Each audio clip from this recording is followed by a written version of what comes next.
It's day 7 of the aviation chaos and Indigo is still in a free fall. India's biggest airline now remains paralyzed and the disruptions show no sign of easing, at least till the 15th of December is what we are hearing. Now today alone, over 500 cancellations took place. Delhi topped that list with 134 flights scrapped, followed by 127 in Bengaluru, 112 in Hyderabad, 71 in Chennai, 21 in Ahmedabad and 16 in Srinagar. Indigo says it will run 1,800 flights today. An improvement, yes, but nowhere close to normalcy. At Delhi's IGI airport, let's bring you those visuals as well now. Piles of abandoned luggage still line the terminals. This even after the orders to return every misplaced bag was made by the government. And now the DGCA has given Indigo a final 24 hours to explain the collapse. The Civil Aviation Ministry held another emergency review. It says that real-time checks are underway at major airports and airlines have been told to tighten operations immediately. The ministry's latest numbers show sheer scale of the crisis. Sample this. According to the ministry, 827 crore has already been refunded. 5.8 lakh PNRs were cancelled in December. 9.5 lakh cancelled since November 21st and 4,500 bags are still unreturned. Indigo says it will fly to 137 of its 138 destinations today, but that does not account for nearly 500 cancellations still hitting passengers. 7 days in, this is now a full-blown aviation crisis, emergency, call it what you want. Passengers are stranded, holidays are derailed, trust has been shaken. And through it all, one core question remains unanswered. What triggered this meltdown? Indigo has still not offered a clear explanation. And so today, the chaos continues. Another question is beginning to surface as well, one that goes beyond operational failure. Was this crisis simply a collapse, or was it something more deliberate? Some are now asking whether this disruption was engineered to pressure the government to resist or delay the proposed extended rest rules for pilots. Now, to be clear, there is no evidence yet to support those claims, but after a week of silence, cancellations and confusion, the questions are getting louder and Indigo still owes the country some answers.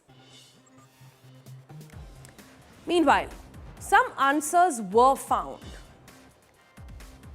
particularly to the question on what exactly happened. How did this crisis actually came about?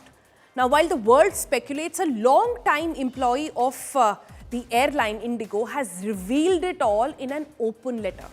He talks about how the airline really operates behind the scenes, how the pilots and the staff saw this fiasco coming way before anybody else did, and importantly, who all are responsible.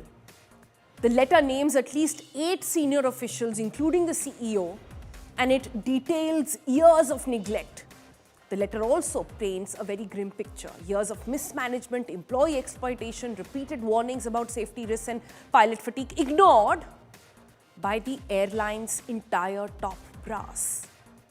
Take a look at what this letter says.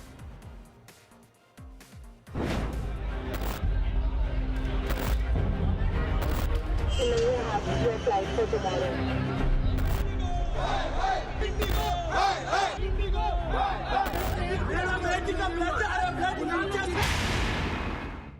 I am writing this not as a spokesperson, not as someone hiding behind corporate language, but as an Indigo employee who has lived through every shift, every sleepless night, every humiliation, every squeezed paycheck, and every impossible roster.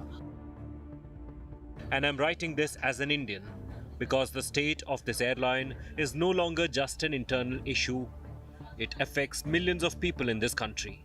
I need you to hear this from someone who has been inside long enough to understand how we reached this breaking point. Nothing happened overnight. We all saw it coming.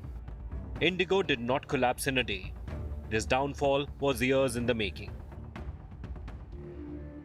Pilots raised concerns about fatigue and unsafe duty timings. Instead of being heard, some were called to the head office, intimidated, shouted at, and humiliated. No consequences, no accountability, just fear. Cabin crew facing passengers with a smile while crying in the gallery. Cabin crew facing passengers with a smile while crying in the galley. And the messaging from the top, you are lucky to have a job. Or worse, beggars can't be choosers. How do you expect us to serve the nation when we ourselves are broken? When employees feel exploited, unvalued, and exhausted, how do you think they can give you the service you deserve? Indigo grew, but the people who fly the planes, repair the planes, and handle the planes, we were left behind. And now the world laughs at us. It hurts because it's not the Indian workforce failing you. It's the management, mostly foreigners. My appeal, as a colleague, as a citizen, as a human being. We don't need damage control videos. We don't need PR apologies. We need action. I'm writing this because I refuse to stay silent anymore. And being an insider, I'll call names. It starts with Peter Elbers, who was holidaying at his native Netherlands when this wildfire happened. Isidro, Porqueras, who hails from land of senoritas, and no one has a clue what he's doing here. Jason Herter, from land of Yankees, whose arrival in Indigo started the downfall in employees and employer relationship 8 years back. Aditi Kumar, who has made OCC a mess by doing planning on minimum rest for pilots and cabin crew. Rahul Patil, who cannot even draft an email but very good at intimidating and abusing fellow pilots.